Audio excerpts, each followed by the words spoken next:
This isn't palace gossip. This isn't tabloid fluff. This is coming straight from inside the walls of the Montecito mansion, and what former staff are allegedly revealing is so explosive, so specific, that it threatens to rip apart the entire Sussex illusion from the inside out. Because when the people who cooked the meals, cleaned the rooms, handled the schedules, guarded the gates, and lived the day-to-day reality finally start talking, the fairy tale doesn't just crack, it collapses. According to multiple accounts now circulating among insiders, Meghan Markle wasn't just surprised by these leaks, she was allegedly blindsided, furious, paranoid, desperate to know who was talking and how much they know. And that panic alone tells you everything you need to understand about how serious this situation really is. This was supposed to be the safe haven, the fortress, the place where privacy was sacred and control was absolute. Instead, it has reportedly turned into a pressure cooker of resentment, silence, and people who finally decided they'd had enough. And here's the brutal irony. The very household built on preaching compassion, empathy, and moral superiority is now being exposed by the very people who made that lifestyle possible. Let that sink in.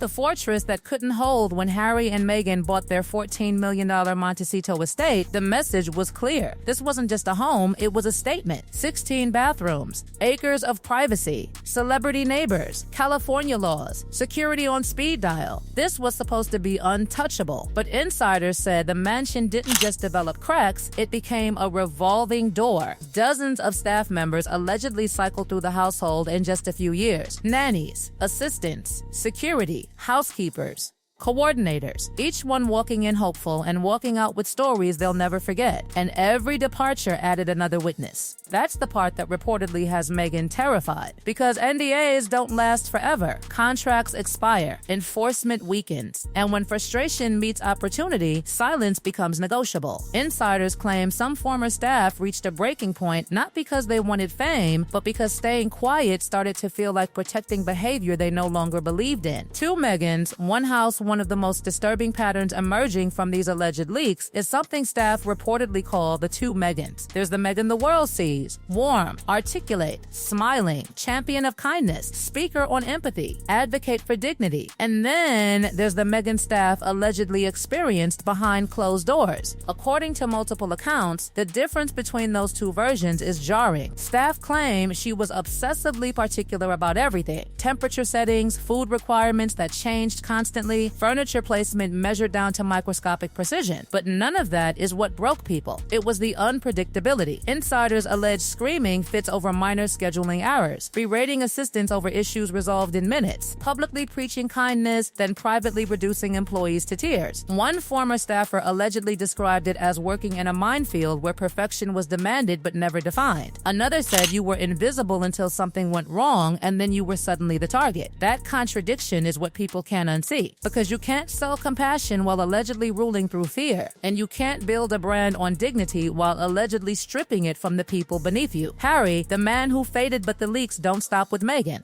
What insiders allegedly say about Prince Harry is quieter and somehow more tragic. Staff describe a man who arrived in California energized, hopeful, excited for a new chapter. That man, they claim, slowly disappeared. According to multiple accounts, Harry became increasingly isolated inside his own home. Rarely alone on calls, rarely unreachable, rarely fully himself. Former staff allege Meghan tightly controlled his communications. That calls to family were monitored. That conversations were interrupted. That even when she wasn't physically present, she somehow always knew who he spoke to. Friends from Harry's old life reportedly struggled to reach him directly. Messages went unanswered, calls became rare. And when contact did happen, insiders say Harry sounded guarded, careful, like someone choosing every word. One staff member allegedly described seeing Harry wandering the grounds alone, looking lost. Another said the spark that once defined him had dimmed into something hollow. This is a man who gave up everything, country, family, role, identity, for this life.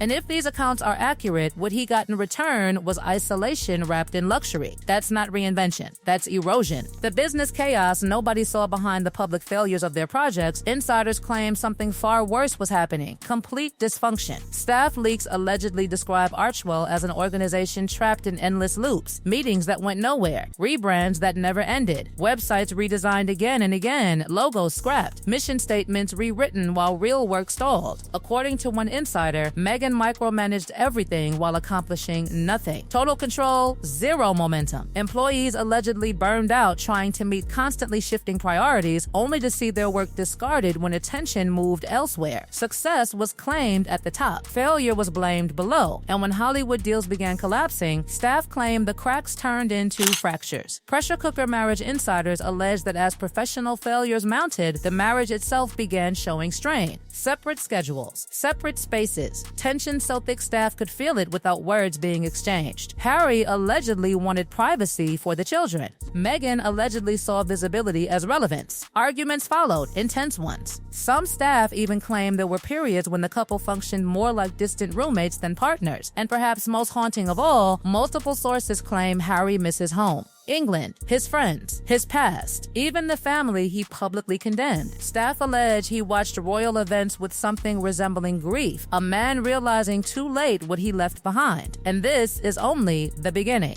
Because the most explosive details, the visitor accounts, the Hollywood rejections, the legal panic, the damage control, haven't even been fully unpacked yet. What turns whispers into a wildfire is corroboration. And according to insiders, that's exactly what's happening now. Because it isn't just former staff who are allegedly confirming what life inside the Montecito mansion was really like. Contractors, business visitors, industry guests, even invited elites, different people, different roles, same uncomfortable stories. That's when gossip stops sounding like bitterness and starts sounding like pattern. Visitors who never came back. One of the most damaging revelations allegedly emerging from these leaks involves people who were never employees at all. Contractors hired for renovations reportedly described working conditions defined by tension and unpredictability. According to one account, crews developed hand signals to warn each other when Meghan's mood appeared to shift, because being caught on the wrong side of that shift could derail an entire job. Warm one moment, cold the next. Praise followed by sudden criticism with no clear trigger. That kind of volatility doesn't stay invisible. Insiders claim certain A-list visitors quietly declined return invitations after their first experience at the estate. Not because of schedules, not because of press, but because the atmosphere felt off. Dinner parties allegedly felt tense instead of welcoming. Staff appeared nervous. Interactions felt performative. The dynamic between Harry and Meghan reportedly made guests uncomfortable. A word spreads fast in Hollywood, especially when discomfort replaces charm. And suddenly, the glamorous social circle the Sussexes once boasted about allegedly began shrinking. The Hollywood doors that closed behind closed doors, staff leaks allegedly explain why major deals didn't just end, they imploded. The Spotify collapse, insiders say, wasn't about creative differences. It was about control. Former staff claim Meghan rejected feedback outright, treated editorial notes as personal attacks, and insisted on absolute authority without the experience to justify it. Calls with executives allegedly became tense, dismissive, and deeply uncomfortable. One insider described watching a deal die in real time, not from lack of opportunity, but from refusal to collaborate. Netflix, according to leaked accounts, wasn't much better. Multiple project pitches allegedly failed due to unrealistic demands, underdeveloped concepts, and an insistence on prestige without process. The Polo project, insiders say, wasn't a triumph, it was a last resort. And when deals collapsed, staff claim the blame game began. Meghan allegedly blamed Harry's lack of star power.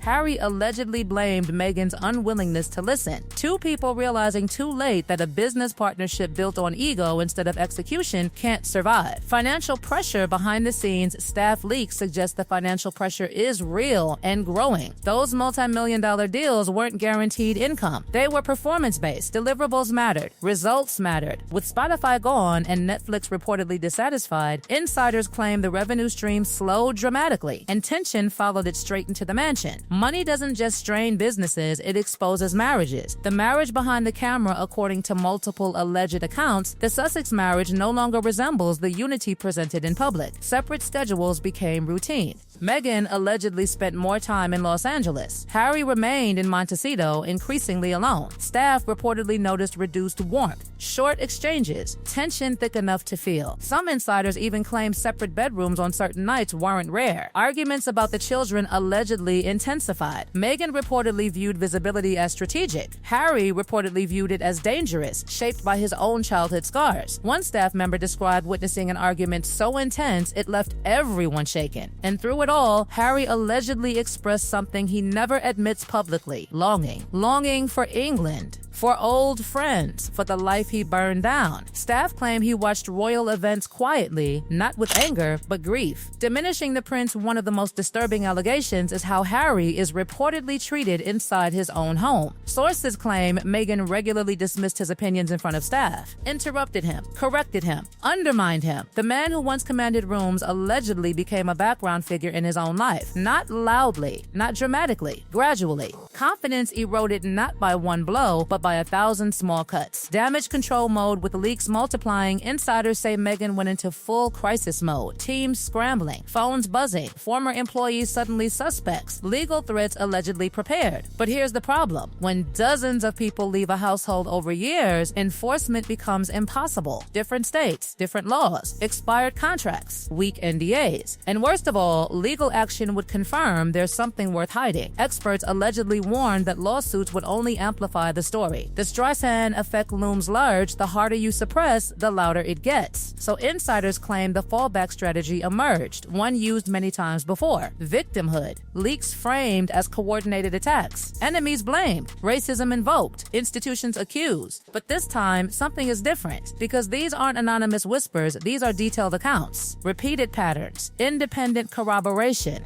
And public patience is thin. When staff start talking, empires fall history shows it again and again. Powerful figures aren't undone by critics, they're undone by the people closest to them. Staff see everything. They witness the gap between values and behavior, between speeches and reality, between branding and truth. And when silence starts feeling like complicity, people talk. Insiders claim more former staff are now reconsidering their NDAs, not for money, but for conscience. Once that dam breaks, it doesn't reseal. The question that won't go away if even half of these allegations are true, the Sussex brand faces an existential crisis. Authenticity? Questioned. Compassion? Contradicted. Purpose? Undermined. Partnership? Fractured. The Montecito experiment was supposed to prove they were different. Instead, insiders allege it revealed the same dysfunction, just relocated, privatized, and insulated by money. And the most haunting question remains, does Harry know how much has changed? Does he know what people say when he's not in the room? Or is isolation now complete? The coming months won't be quiet. Legal threats may silence some, but embolden others. Media scrutiny will intensify, and the image once protected by silence is now being rewritten by those who lived it. The fortress has been breached, not from outside, but from within. And once staff start telling their truth, there's no going back.